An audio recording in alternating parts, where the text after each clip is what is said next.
Halo semua, terima kasih udah ngeklik video ini. Perkenalkan nama gue Juan dan selamat datang di Asal Analisis.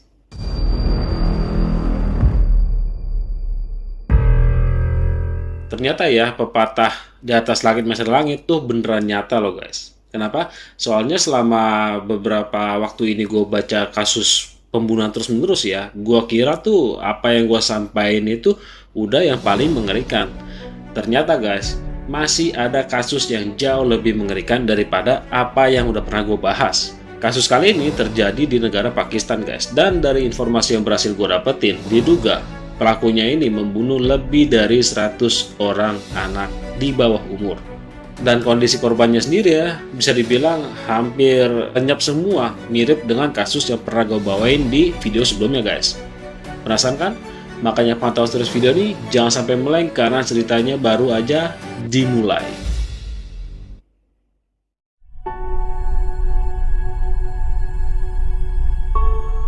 Pada pagi hari tanggal 9 Juli tahun 1999, Faisal Razak, seorang anak kecil berusia 9 tahun meninggalkan rumahnya hari itu untuk pergi bekerja.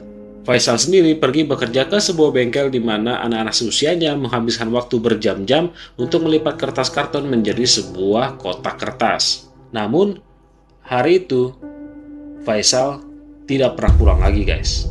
Beberapa minggu kemudian, seorang anak berusia 13 tahun yang bernama Syakil Hasan pamitan sama orang tuanya untuk pergi berangkat sekolah. Namun hari itu dia tidak pernah sampai ke sekolah guys. Dan lebih parahnya lagi, dia juga tidak pernah pulang lagi. Lalu beberapa waktu kemudian seorang anak yang bernama Faraz Khan juga menghilang setelah disuruh oleh ibunya pergi ke toko kelontong yang letaknya itu beberapa menit dari rumahnya jika jalan kaki. Di antara anak-anak kecil yang menghilang ya, ada seorang anak kecil yang bernama Ejra Muhammad. Dia biasanya dipanggil oleh keluarganya dengan sebutan kakak. Dia dan kakaknya ya bekerja sebagai tukang pijat keliling. Mereka biasanya berkeliling di jalanan ya, menawarkan jasa pijat mereka kepada orang-orang. Suatu hari pada bulan Oktober tahun 1999, kakak dan juga saudara laki-lakinya tadi ya, ini didekati oleh dua orang anak kecil asing. Nah, salah satu anak kecil ini ya berkata kepada si kakak, "Bos gua butuh pijatan lu. Dia bakal bayar lu 2 kali lipat kalau lu mau ikut kita." Ya namanya ditawari bayaran lebih ya, akhirnya si kakak dengan saudara laki-lakinya tadi ya, ini pergi mengikuti mereka melewati jalanan sempit gitu menuju ke sebuah rumah yang beralamatkan Jalan Raffi dengan nomor rumah 16B. Pas sampai di rumah itu ya, si kakak disuruh masuk ke dalam rumah tersebut untuk menemui si bos. Sedangkan saudara laki-lakinya disuruh untuk pergi dari lokasi tersebut. Nah, di dalam rumah itu ada seorang laki-laki yang bernama Javed Iqbal. Dan kejadian ini adalah kejadian di mana kakak terlihat hidup untuk terakhir kalinya guys. Kejadian anak menghilang ini ya, terus terjadi hingga pada suatu hari di bulan Oktober tahun 1999, ada sebuah surat yang tiba di kantor polisi Lahore. Surat ini berisi pernyataan atau lebih tepatnya pengakuan bahwa si pengirim surat ini telah membunuh lebih dari 100 anak guys.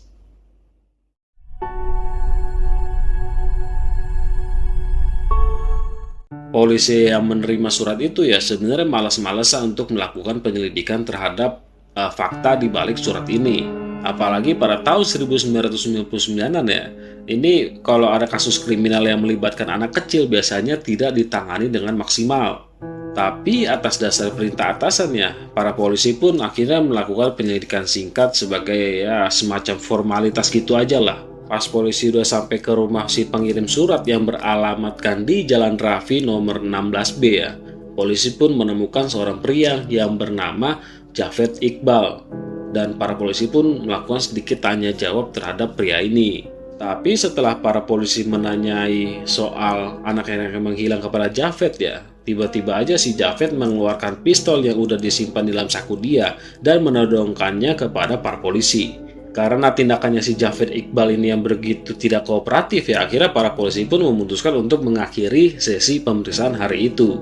Sebenarnya si Javed Iqbal ini diketahui telah memiliki catatan kriminal mengenai pelecehan anak di bawah umur.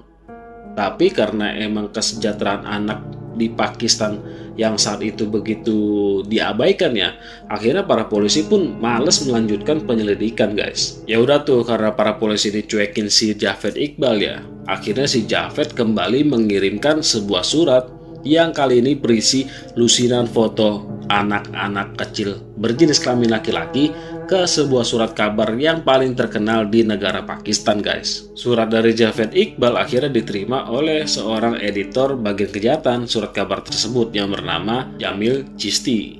Setelah si Jamil memeriksa isi suratnya ya, si Jamil ini menjadi berpikir ada dua kemungkinan nih. Pertama, bisa aja ada seseorang yang berusaha menjebak dia supaya memberitakan berita palsu. Atau kemungkinan kedua, ada orang yang benar-benar sudah melakukan hal mengerikan ini. Surat yang ditulis dalam bahasa Urdu ini ya berisikan pengakuan atas pembunuhan berantai mengerikan yang dilakukan oleh si Javed Iqbal sendiri. Javed juga menjelaskan dalam surat itu ya bagaimana dia mencekik korbannya, menghabisi nyawa korbannya, dan juga melarutkan tubuh korban-korbannya di dalam larutan asam. Javed sendiri juga menjelaskan berapa biaya yang dibutuhkan untuk membeli asam dan juga berapa lama supaya tubuh itu bisa hancur dalam asam. Dan lebih parahnya lagi, dia juga menjelaskan bagian tubuh apa yang paling membuat Javed ini bergairah sekali. Supaya berita ini bisa diterbitkan ya, si Jamil juga harus melakukan penyelidikan supaya bisa menemukan bukti yang konkret dong. Akhirnya si Jamil dan juga rekannya mencari rumah si Javed Iqbal yang beralamatkan di Jalan Rafi tadi dengan nomor rumah 16B. Pas ketemu dengan rumahnya, kata si Jamil ya, rumahnya si Javed Iqbal ini ya kayak rumah biasa. Menurut dia rumah itu kondisinya sepertinya sudah ditinggalkan dan juga sudah digembok. Akhirnya si Jamil dan juga rekannya memutuskan untuk memanjat tembok rumahnya si Javed. Di sana mereka menemukan ada banyak benda yang aneh dan juga mengerikan guys. Di dalam rumah itu ya mereka menemukan ada beberapa drum plastik biru dan juga beberapa buntelan pakaian dan sepatu seperti apa yang dijelaskan di dalam suratnya. Dan di dalam area perkarangannya si Javed ini ya tercium ada aroma yang nggak bisa dijelaskan dan baunya itu sangat tidak enak. Ketika mereka berkeliling di halaman rumah si Javed ya, mereka menemukan ada satu drum yang mencurigakan banget. Dan akhirnya mereka memutuskan untuk membuka penutup dari drum tersebut. Dan begitu penutup itu dibuka ya, ada bau yang mengerikan banget, menyengat banget, menyerbu wajah mereka. Dan ternyata guys, di dalam tabung itu ya, ada sesuatu yang sangat amat mengerikan. Tabung itu berisi bagian tubuh manusia yang sudah membusuk terendam di dalam cairan formalin. Karena temuan ini cocok dengan apa yang disampaikan di dalam surat ya, akhirnya si Jamil pun memutuskan untuk menghubungi beberapa keluarga yang memang alamatnya ini sudah tertulis dengan jelas di dalam suratnya si Javed. Ketika sudah dipastikan bahwa anak-anak itu beneran menghilang ya, akhirnya si Jamil pun memutuskan untuk membuat berita terkait anak-anak yang menghilang ini.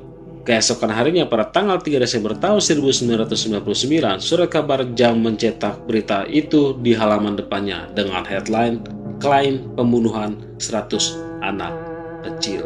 Selain artikel berita ya, surat kabar tersebut juga menerbitkan nama-nama korbannya beserta foto ke-57 korbannya.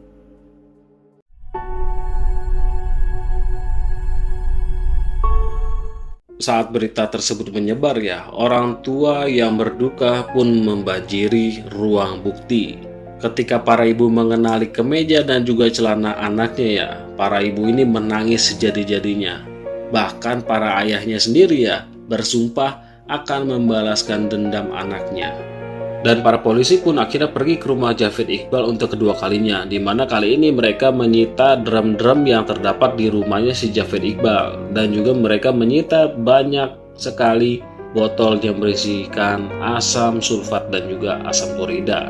Di dalam salah satu drum itu ya ditemukan ada beberapa potongan tubuh manusia guys, di mana potongannya ini terdiri dari potongan kaki tepat di pergelangan kakinya ya, dan juga sepotong pinggul manusia guys. Di salah satu kaki ya ditemukan ada gelang kaki guys, dan setelah diidentifikasi lebih lanjut ternyata gelang kaki itu adalah milik kakak.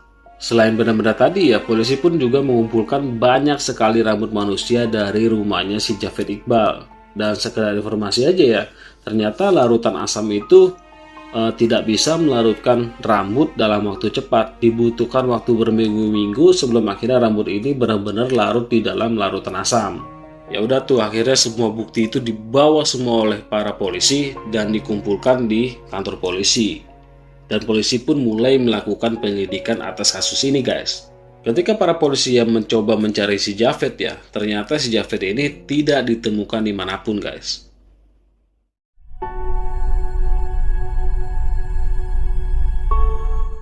Karena si Javed ini tidak berhasil ditemukan, akhirnya teman-temannya dan juga kerabat-kerabatnya pun ditangkap oleh polisi.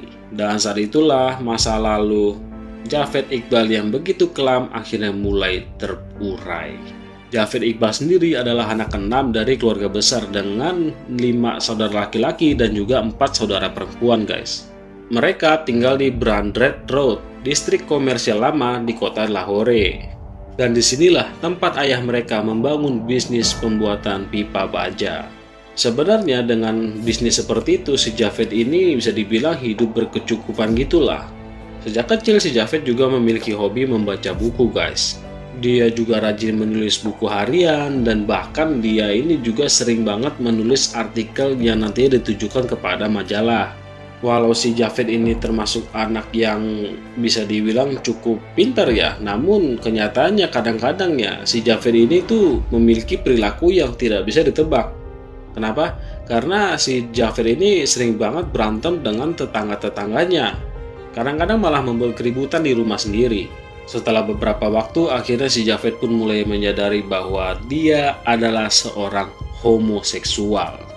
Kenyataan ini jelas ditentang banget oleh keluarganya yang notabene adalah sebuah keluarga muslim yang konservatif.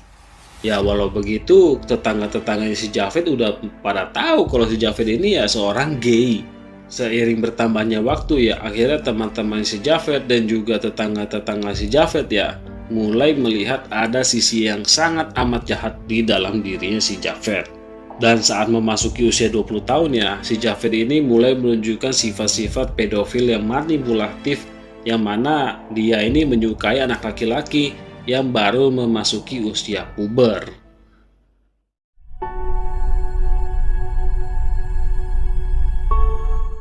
Nah, berdasarkan informasi yang berhasil gue dapetin yang disebutkan sebenarnya si Javed ini tuh dari awal nggak pernah membunuh seorang anak pun.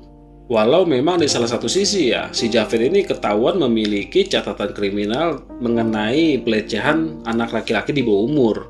Yang membuat si Javed ini mulai membunuh anak kecil ya, berdasarkan catatan buku hariannya si Javed, ini karena kematian ibunya. Kenapa? Karena setelah ditelusuri ternyata pada suatu hari si Javed ini pernah sekali ya ini dikeroyok oleh orang-orang yang tidak dikenal. Ya udah tuh, karena serangannya yang begitu brutal ya, akhirnya tengkoraknya si Javed ini mengalami retak dan juga rahangnya si Javed ini patah. Dan dia pun harus mendapatkan perawatan intensif karena si Javed ini mengalami koma selama lebih dari 20 hari. Sejak si Javed ini sadar, akhirnya ibunya memutuskan untuk pindah ke sebuah rumah kecil yang terletak di Jalan Rafi tadi. Dan disinilah si Javed dirawat oleh ibunya hingga suatu hari ibunya si Javed meninggal dunia karena serangan jantung atas kesedihan yang begitu besar. Dan dari situlah sisi terburuk Javed Iqbal pun keluar. Dan mulai hari itu Javed Iqbal mulai terobsesi dengan yang namanya balas dendam.